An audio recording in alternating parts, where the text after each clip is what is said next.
Welcome back to another episode of Zero to Hero, a series where I, a Guild Wars 2 veteran with over 13k hours, start from scratch on a new account to get a legendary weapon. That's my goal in the first season of this series. In this episode, we cover a lot of stuff, for example, World vs. World Gift of Battle and other good stuff to progress to our legendary. I actually am very surprised when I, at the end of this episode, review my progress. As always, special shout out to all my dear supporters that help me keep the lights on. And if you want to see every single minute of my journey, be sure to check out the link to the playlist in the description down below, where I have all my VODs of all my live streams of this journey linked. And of course, you can also watch all the other episodes in this series of the edited YouTube videos. Link to it is of course in the description down below as well. If you have any other questions that come up during this journey and during this video, be sure to leave them down below. And now, without much further ado, let's jump straight in. Yeah, just continue, get some mastery points here on this account. We really want to get the mastery unlocks.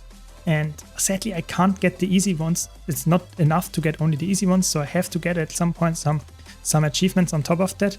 But for now, I have to live with not having auto loot for probably the whole stream again, which is quite annoying. I mean, I mentioned it last stream as well. I probably lost like a couple of gold by not getting the auto loot.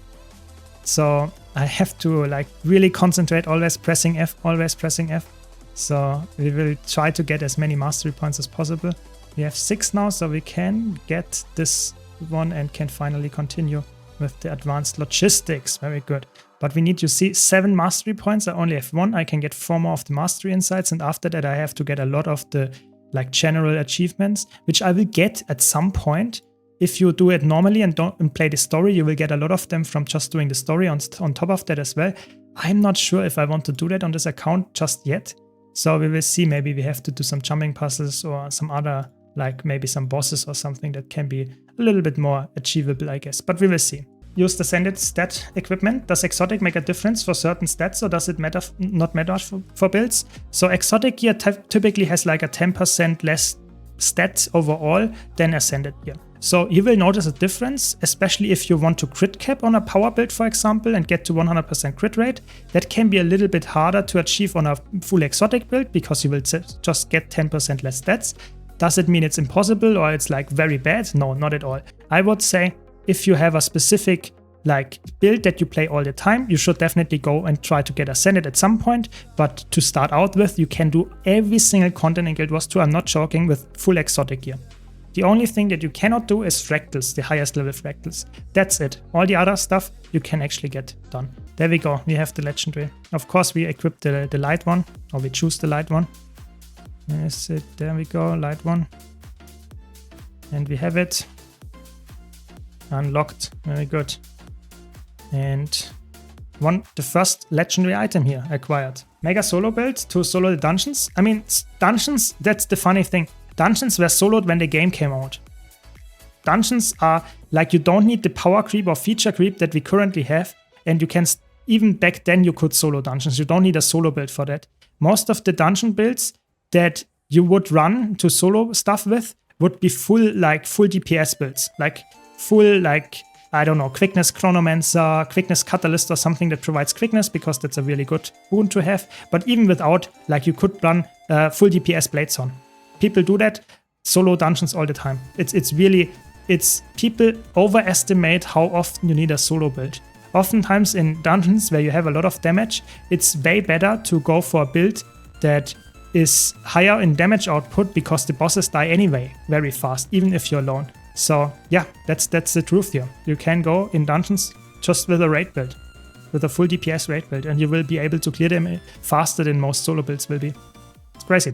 But of course, if you need the safety, go for a solo build and you will also be able to succeed. 6 strike missions every day. So the Iceblood Saga, 5 strike missions if you have the time for them. Yes. If you want to do even more strike missions, then you can do the the End of Dragons ones every week, and Soto ones also every week. That's the most like rewarding thing. You could do them every day, but they don't give you any gold then. So I would say only the Iceblood Saga strike missions are the ones that I would recommend to do every single day.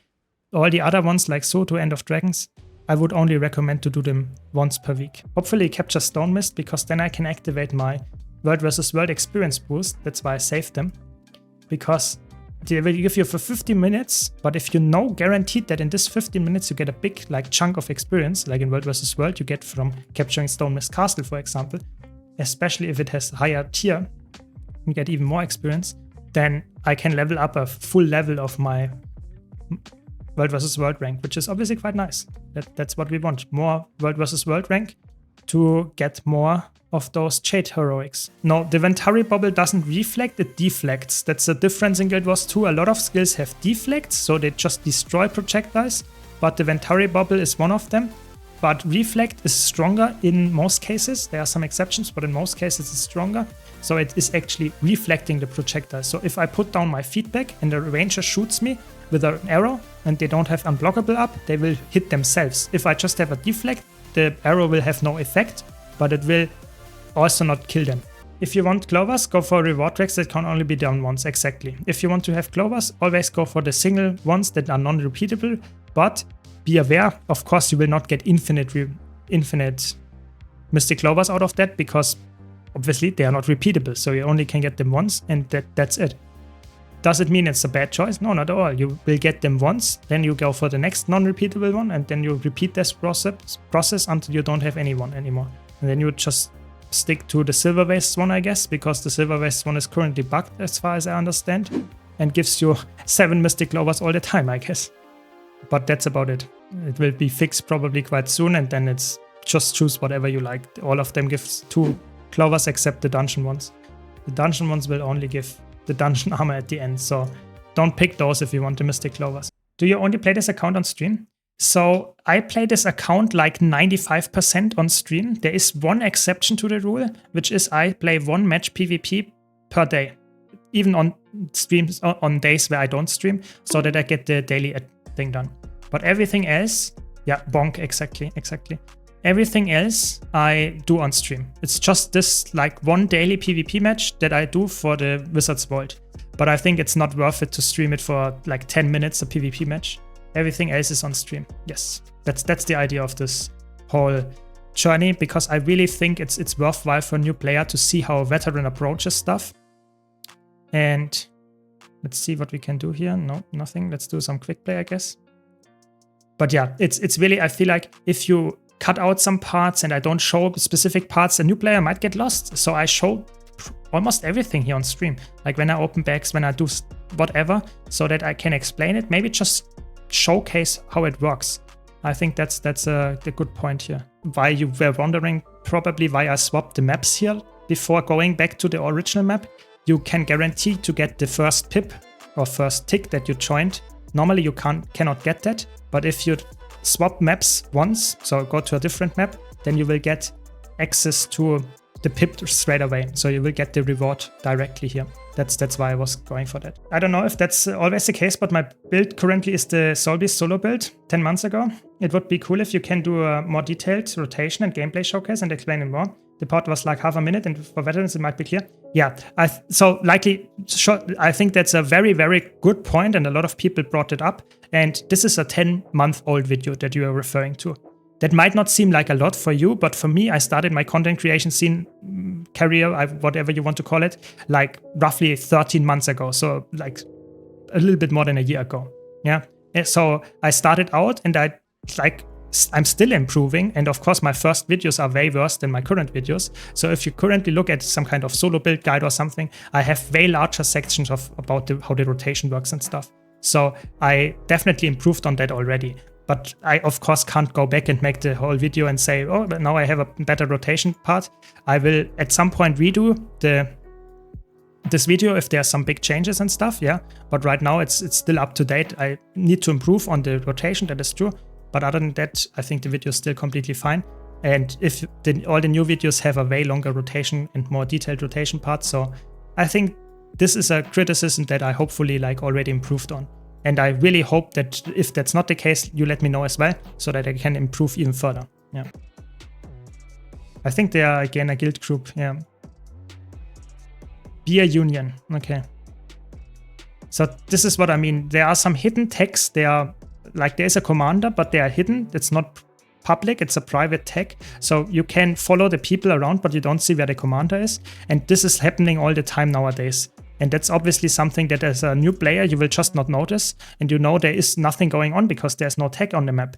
But there actually is. You just have to find the people, and they want to play alone without any like randoms. But what can they do? I can just join their group and just like follow them around. But it's definitely something that is a little bit weird in Guild Wars 2 World vs. World, right? Do you have any recommendations, ways to farm spirit shards? If you can wait a month, then the best event is happening, which is the Labyrinth farm. So Halloween Labyrinth farm, is like probably the best event to farm spirit shards. You just kill mobs over and over 24/7. You get an amazing amount of spirit shards if you just get all the boosters up and stuff. Before that, if you can't wait for that, then farming all Living World Season 4 maps is a good way. The meta events, that is. But experience is very like all abundant in Guild Wars 2. It's just more like you have to find an event that you can farm 24/7. And that's where the Mad King's Labyrinth farm comes in, because this is an event that you can farm 24/7. It's crazy. It's really good. That's not completely true, Filthy. That's the cool part about World vs. World, or how it works. You can I don't need to tag anybody with my sword. I can just like activate and get some wounds and some healing to my allies. And if the ally kills an enemy, I will get the loot as well. So that helps me just in the long run. That's why I'm playing a support build. I don't need to do a lot of damage. I just need to apply wounds and healing to my allies around me, and it will be good enough. So the reward track is simply time-gated, and personal preference does not slow it down. Yes, it's as long as you have the highest participation and keep it up, which you can do if you kept one camp every 10 minutes, then there is nothing really to speed it up. There are some ways, yeah, some niche things to do it and use boosters and stuff, but it's really like time-gated. It's just, it takes a while, yeah. And the World vs. World experience is obviously heavily dependent on what kind of content you do. If you kill a lot of enemies, if you keep a lot of Stone Mist castles or stuff like that, then you get immense amount of experience. If you just run around and kill one player every 10 minutes in a 1-on-1, then you get way less experience. So it heavily depends on the content. You can speed it up, the reward track, for example, getting, let's say, some more pips and getting this, and then you get some instant reward track progress. So there is some way to speed it up. If you have a higher pip gain per week, that can be done. But in general, it's just time-gated. You just have to wait for at least 6 hours. If you have no boosts or something, then you need like 6 hours or even more to get the full reward track. But if you have the maximum amount of boosts, then it needs only 3.5 hours. So it can be quite fast if you know what you're doing. I think that's a very important tip for new players to understand, because obviously you always are scared of going to World vs. World, but in World vs. World, it doesn't really matter if you win or lose. It really does not. You just stand there, have some fun, maybe fight some enemies. If you lose, okay, who cares? And if you win, even better, but you will get rewarded anyway. That's the cool part. World vs. World is really, I would say, casual player friendly. Now we have the Gift of the Battle. Gift of Battle, finally. There we go. There we go. Gift of Battle acquired. Not bad, not bad. There we go. We got it. We got it. Not bad. Now we can finally select the legendary starter kit here. Universal key. That's really good. Let's go first to the bank and get the other one. And then we have 2 legendary starter kits, which is obviously, if you combine them, really good. You will see how much stuff I will get unlocked now. It's absolutely crazy. So here it is. This is what we need. So here's the Gift of Might or Magic, and we get the second part of it as well with this one. Going to the Mist Vault, being able to select any legendary in Generation 1 except Eternity. So let me select it, please. Thanks. And now I want the spear. I decided to make the spear, so I want to have Kamo Ohali Kotaki. So let's select this one. And there we go. Select it. I have it. Can get it. Have the precursor. Got the gift. And get 2 legendary gift starter kits. I will choose 1 Gift of Might. And I will choose 1 Gift of... Double checking here. Gift of Might, Gift of Magic, because you need 1 of each. There we go. And now I have like a lot of the gold already done. Like a lot. I have the Gift of Battle done.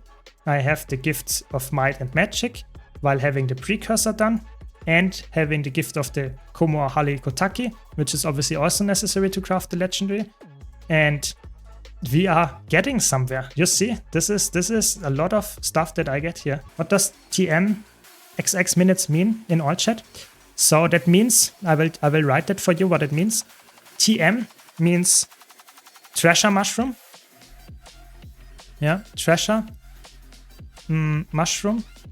That is a specific enemy that drops a very rare item. And XX stands for a specific like hour. So for example, if it's like currently 12 o'clock, it means 12 currently. And XX, and the second part means that it's, for example, it died at 37. So that means treasure mushroom died at this specific hour, 37. That means it spawns 10 minutes later again, or 20 minutes, depending on the map.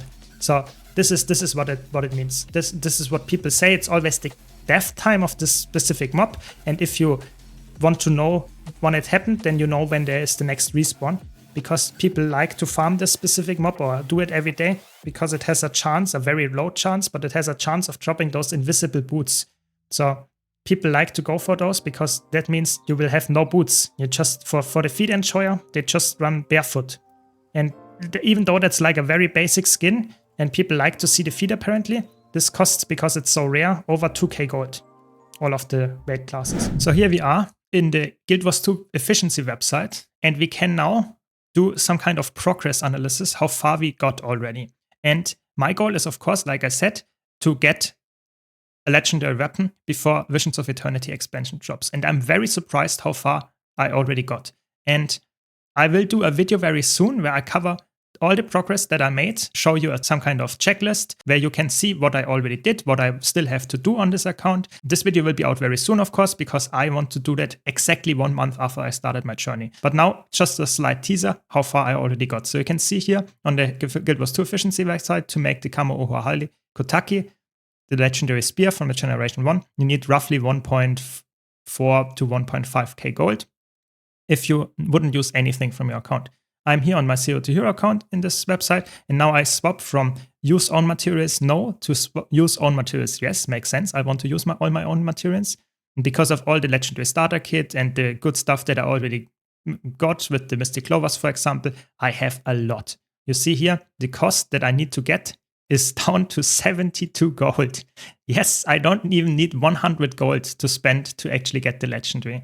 The only thing that I need except from the gold is some mystic, or that's mostly the gold, is mystic coins and Globe of Ectoplasm. But I also need some spirit shards. Those is quite a high number, but I already have like roughly 50 tomes of knowledge, which is again more spirit shards, and I can purchase some from the Wizard's Vault again as well. So I think this is quite easy to get. We will get that quite soon. And you can see the gold is also not a big issue. I can just purchase that if I wanted to. I have enough gold on this account. I have roughly around 200 gold. So you can see I'm already 99% to the legendary already. The spirit shards is the only big step that I still need to get done. So I'm very surprised how far I already am. Let me know in your comments if you did see that one coming. And as always, if you enjoyed this video, be sure to leave a like. And if you want to see more content like this, don't forget to subscribe. And I hope to see you all in the next episode.